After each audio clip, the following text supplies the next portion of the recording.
Eh bien bonjour à tous, aujourd'hui on se retrouve pour une nouvelle vidéo. Aujourd'hui ce qu'on va faire c'est que je vais vous présenter un logiciel qui va vous permettre de vérifier la température de votre MacBook directement dans la barre des menus juste en haut à droite. Donc pour ce faire, on va ouvrir du coup un navigateur internet. Donc pour ma part j'utilise Google Chrome, ça peut être Safari, ça peut être Opera, enfin voilà, vous en avez plein d'autres. Donc du coup vous ouvrez votre navigateur internet préféré, vous tapez du coup Mac Fan Control. Vous allez arriver du coup sur cette page-là, donc vous prenez le premier lien, Mac Fan Control, vous cliquez en haut à droite sur télécharger et vous cliquez sur le bouton télécharger pour macOS. Donc il faut avoir une version High Sierra. Bon, c'est un système d'exploitation qui est sorti en 2018, donc je pense que vous avez une version qui est supérieure à celle-ci.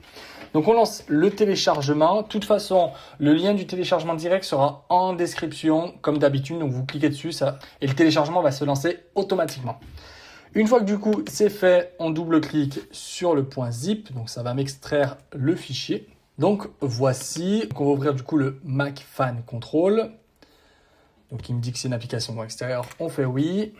Donc il me demande s'il veut le déplacer dans l'application, donc on va faire oui, on veut qu'il nous le déplace dans l'application, donc ça va l'installer physiquement sur l'ordinateur.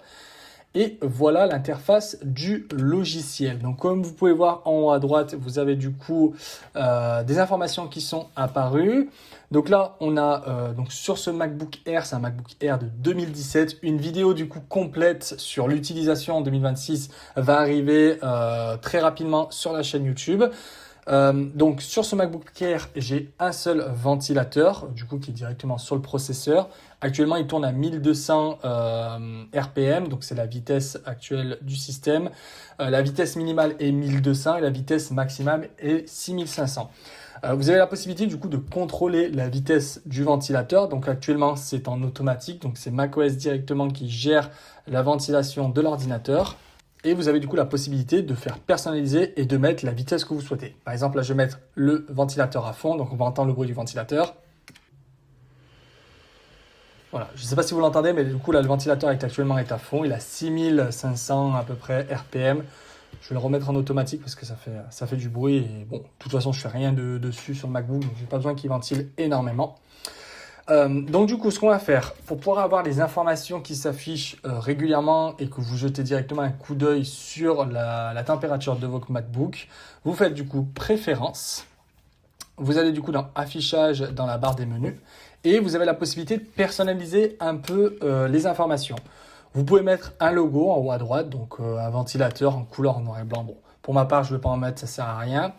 Vous pouvez mettre du coup le ventilateur qui tourne. Donc pour ma part, j'en ai qu'un.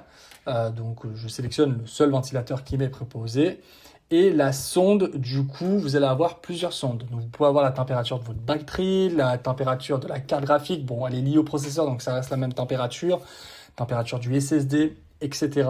Moi, ce que je vous conseille de mettre comme sonde, c'est la CPU Core. C'est vraiment la sonde qui permet de vérifier la température en globalité du processeur. Donc ça donne un ordre d'idée si la chaleur du processeur est haute ou pas. Donc on affiche ça. On peut condenser du coup les deux lignes, du coup une ligne température et une ligne vitesse du ventilateur. Vous pouvez directement mettre sur une ligne si vous souhaitez. Ça après, c'est comme vous le souhaitez. Vous pouvez mettre uniquement si vous souhaitez la vitesse du ventilateur ou à l'inverse uniquement la température de l'ordinateur si vous ne souhaitez pas avoir, on peut mettre directement si on enlève, voilà, on peut avoir juste 67 degrés donc ça m'a dit. Donc là du coup je suis sur un MacBook Air de 2017, j'ai un ventilateur. On va passer du coup sur mon MacBook Air, un M1 qui lui ne possède pas de ventilateur et je vais vous montrer que l'option du coup ventilateur n'est pas proposée mais on a la possibilité d'avoir la température de la puce qui est du coup une puce M1. Donc me voici du coup sur mon MacBook Air M1. Donc si je clique du coup sur la température de mon ordinateur, je fais préférences. Et quand je vais dans le menu affichage dans la barre des menus, je me retrouve du coup avec la possibilité de mettre l'icône comme on l'a vu sur l'autre MacBook. Et du coup mettre du coup la température efficience du coup de mon CPU. Je peux faire mon GPU, etc. le SSD. Etc.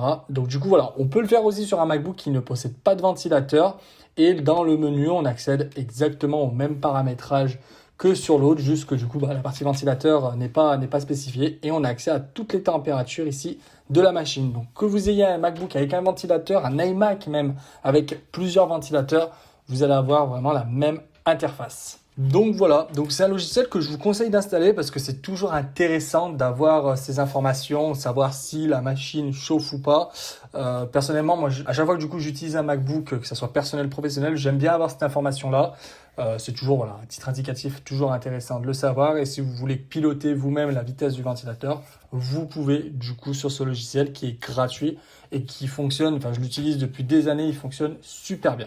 J'espère que cette vidéo vous aura plu. N'hésitez pas à commenter, partager, mettez des j'aime. Et puis on se retrouve à la prochaine. Salut!